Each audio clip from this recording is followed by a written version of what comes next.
week 1 in the books. Let's get started.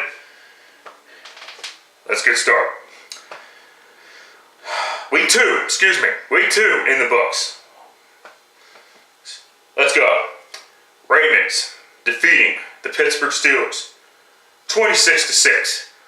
Big Ben did not throw a touchdown pass in the game, and the Steelers were in trouble early with that turnover, with the first turnover of the game. The Steelers looked like they were about ready to score and get up 7-0 or whatever, and then Justin Brown fumbles the ball, and there you go.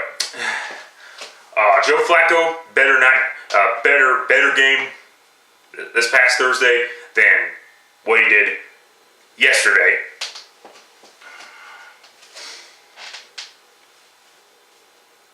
You know, so it looks like the Ravens are not going to miss Ray Rice after all. Yeah, pretty much. So whatever there. All right, moving on. By the way, both teams are now 1-1. Cowboys defeating the Titans 26-10. Delaney Walker had a big game for the Tennessee Titans, but that was the only player that showed up during the game. Jake Locker looked like shit. Looked like typical Jake Locker, and that's be an inconsistent quarterback. DeMarco Murray for the Cowboys, he had a big game running the football.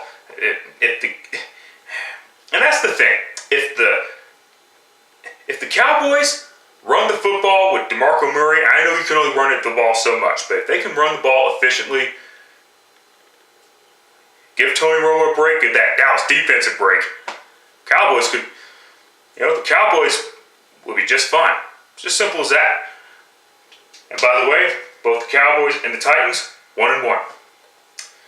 Moving on. Cardinals defeating the New York Giants 25-14 with no Carson Palmer, by the way. Ellington played well. The Giants defense, they can only do so much. The Giants offense they only score 14 points a game or whatever. 4 turnovers for the New York Giants. That pretty much did them in. Ted Ginn, scoring a touchdown off a punt return. Other than that, not much excitement. All right, moving on. Patriots defeating the Minnesota Vikings 30-7. Matt Castle throwing a touchdown pass, but he threw 4 interceptions. As we all know, Adrian Peterson didn't play the game in that game, and of course, Peterson's not going to be playing for a while for the Minnesota Vikings because of the whole child abuse shit that Adrian Peterson's going through. And in fact, but let's talk about the game. Brady, he played efficient. He didn't play great, obviously, but he played efficient enough. And of course, what really did the Vikings in was that blocked field goal before halftime. That pretty much gave the Vikings no hope there. But yeah, Vikings 1-1, Patriots 1-1. Panthers defeating the Lions 24-7. This was a pick that I wish I had back. Fuck's sakes. The Lions were up 7-6 by the time third quarter rolled around. But who gives a fuck at this point? Because Cam Newton got rolling in the second half. Didn't play particularly well in the first half, but he did a whole hell of a lot better in the second half. If the Panthers make the playoffs again this year, Cam Newton deserves to be at least a candidate for the NFL's most valuable player because of the players that he has around him right now. They didn't do that. Although, to be fair, they didn't do that bad, but still. Oh yeah, and Jonathan Stewart is back, of course. And he looks in mid-season form already. After the season-ending injury that he had last year. But hey, Panthers 2-0, Lions 1-1, and yeah, Matthew Stafford played like shit. That Lions defense played like shit. Looks like Cam got the job done. Bottom line. speaking of getting the job done, bottom line, Buffalo Bills improving to 2-0 after defeating the Miami Dolphins 29-10.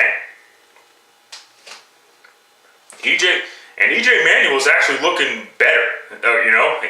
Last year I gave him a little bit too much shit, because he played like shit. That was only because everybody kept saying that he played great and all this shit. But no.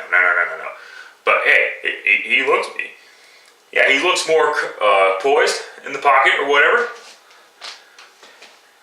And that guy that I keep forgetting his name, a big fucking target, kind of a big deal. It's on the tip of my tongue and I can't say it right now, but whatever. Of course, CJ Spiller making a huge play on special teams. And of course, we all know about that. And we all know about Buffalo's defense. They don't need any mention. We know how good they are. Oh yeah, no Sean Marino out with an elbow injury. That's going to hurt the Miami Dolphins a little bit. Whatever. Moving on. Fuck you, New Orleans. Browns defeating the New Orleans Saints 26-24. This was a back and forth game. The Browns on the final play. The Browns on the final drive of the game. Brian Hoyer, Mocha Crook, got the job done.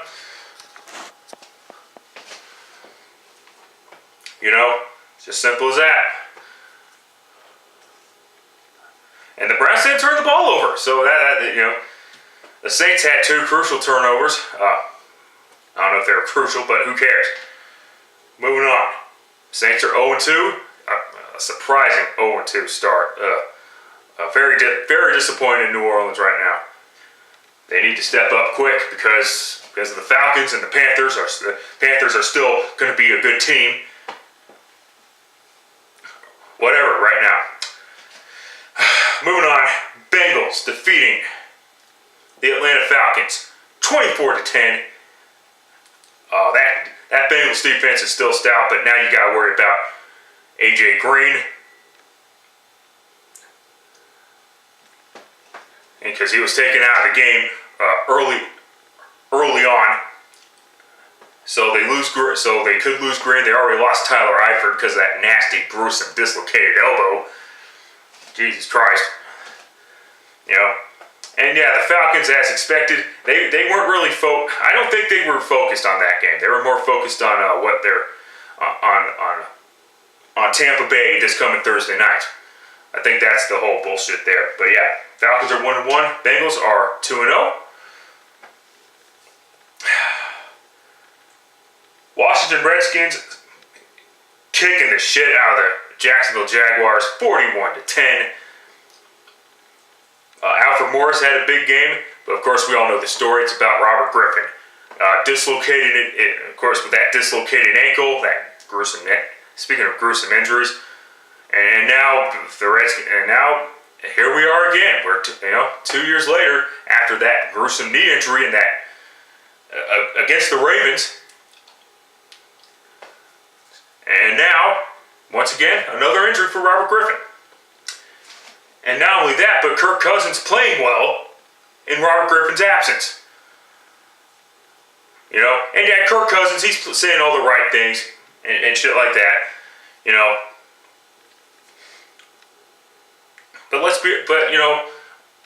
If now Robert Griffin III is out for 4 to 5 weeks, and if Kirk Cousins plays particularly well throughout the 4 or 5 weeks, I'm not saying they have to beat the Eagles in Philadelphia, although they probably should. But if he has a good 4 to 5 weeks, and the Redskins are flying high, are you going to put Robert Griffin back in? That's going to be. I'm a little concerned about that. Hey, and I'm not hating on Robert Griffin. I'm just saying, he ever since he had that knee injury, he's been a mediocre quarterback. It's just simple as that. So yeah, Jay Gruden's got a tough decision to make. But in any event, Redskins are 1-1. The Jaguars are 0-2. Moving on. Upset of the day. At least upset of the week. At most upset of the week. Chargers defeating the Seattle Seahawks 30-21. Of course, Percy Harvin had a touchdown that shouldn't have counted. The referee should have reviewed that one, but they didn't for whatever reason. But in any event, whatever there. That's the thing. The Chargers beat them. Pretty easily. Is it Is it because of the new rules is it because of the whole point of emphasis bullshit?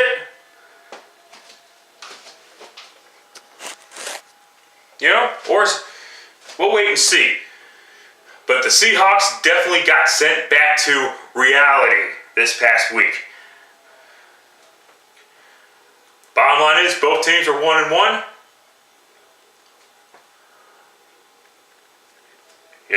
Russell Wilson looked pretty flat.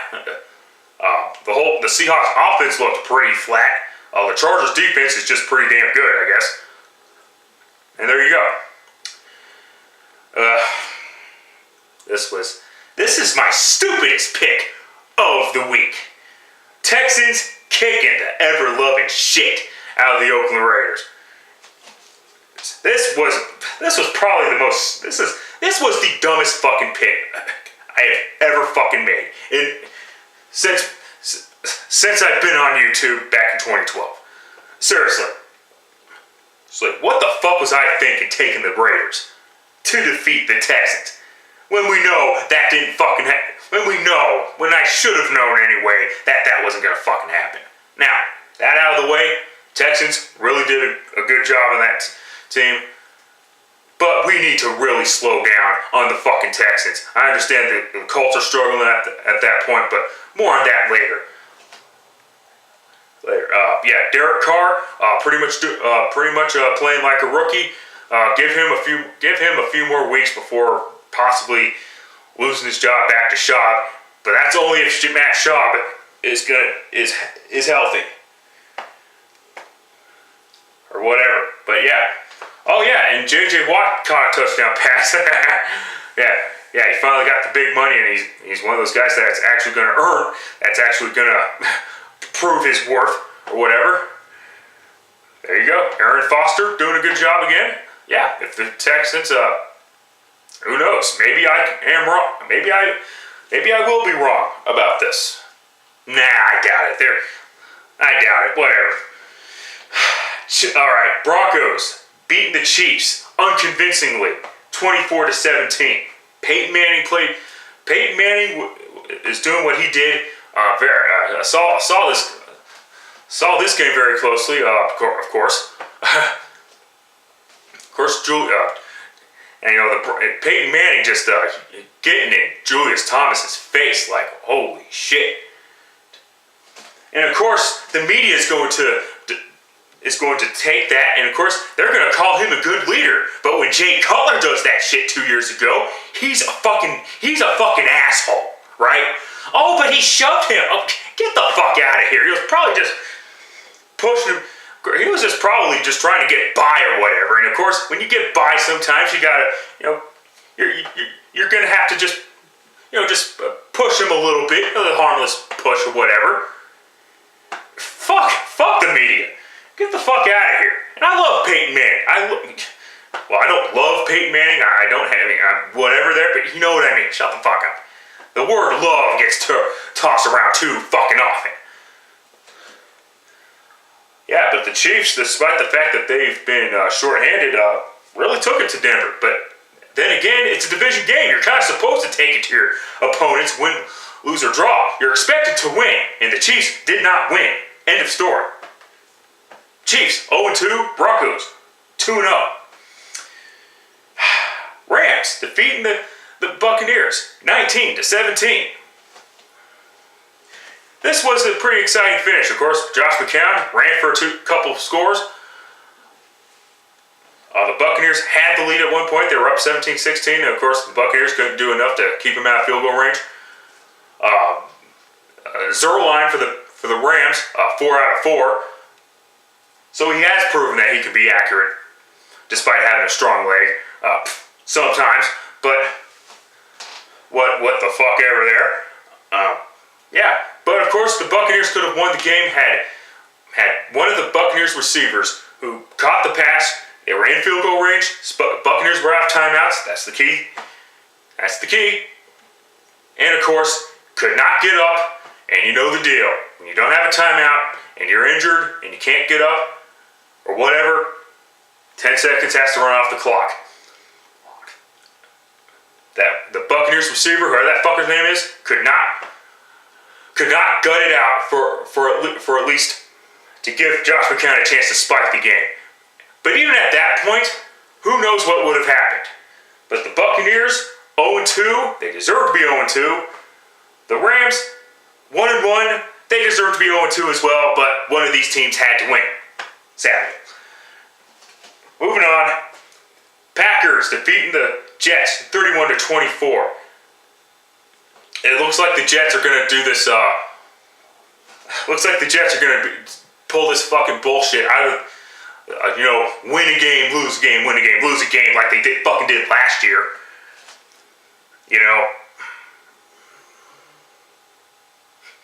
But the Jets, they were up 21-3 at one point. The Jets were doing great, and then they realized that they were still the Jets, and then of course the Packers realized that they were still the Packers, and of course Rodgers realizing who he still is, and of course Rodgers was leading the team down to victory, doing what Rodgers does best. So yeah, they were down 21-6. And the Jets, the Packers were down 21-3. Excuse me. And then the Packers outscored the Jets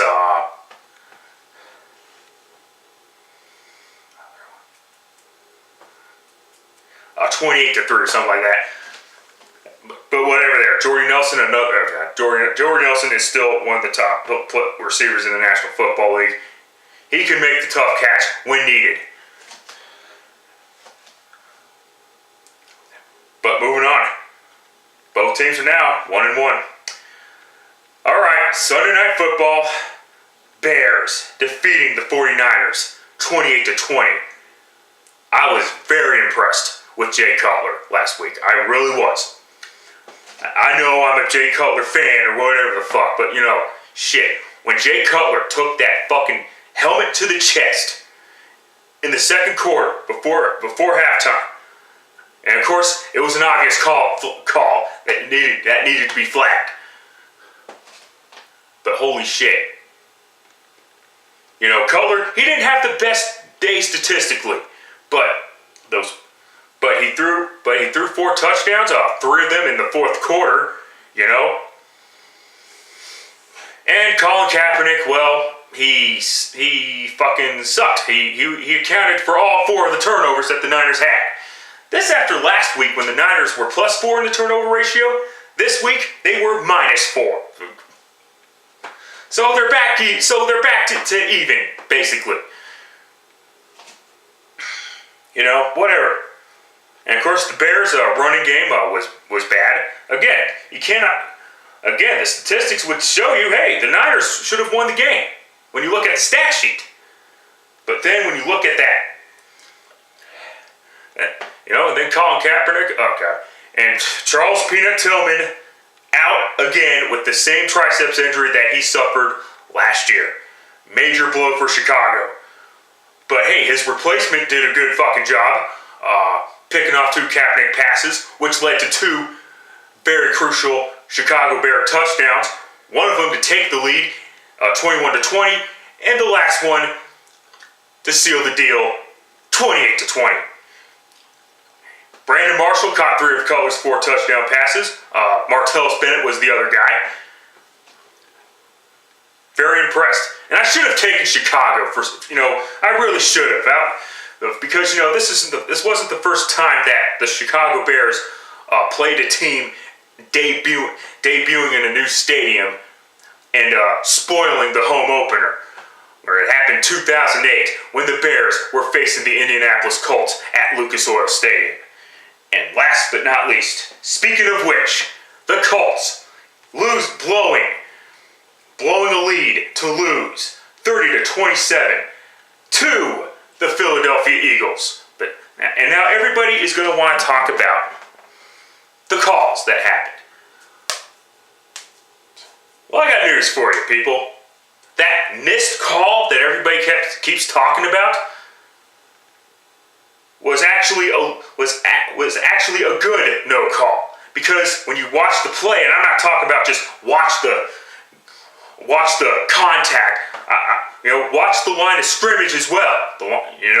Last I checked, defenders are still, yes, there's this whole point of emphasis bullshit, but the defender still has a right to, can still make contact with the receiver within 10 yards. And last I checked, T.Y. Hilton was within 10 yards.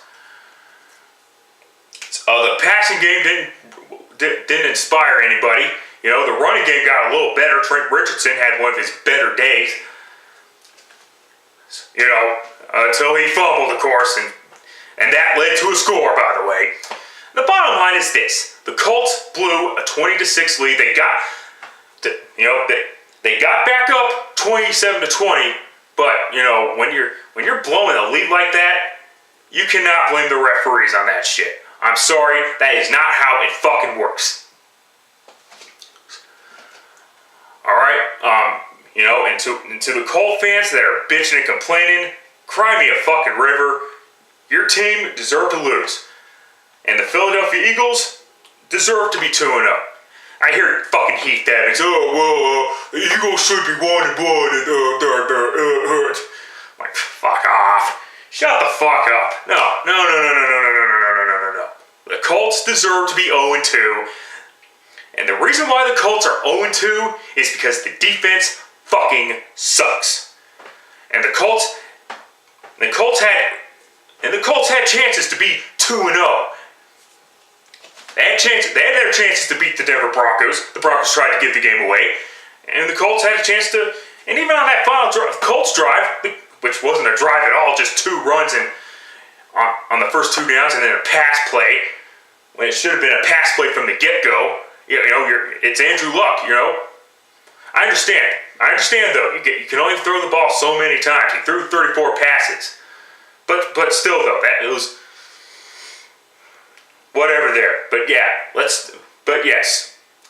You can argue, bitch at me all you want. You can argue, well, not at me, fuck you.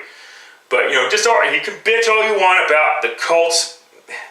Oh yeah, and that fucking, I'll give you the fucking horse collar bullshit. Shit, that was not a fucking horse collar. That was just pulling the jersey, which you're allowed to do to a ball carrier, last I checked. Whatever. So yeah, horrible fucking week for me once again. Although there were a lot of coin flip games that happened.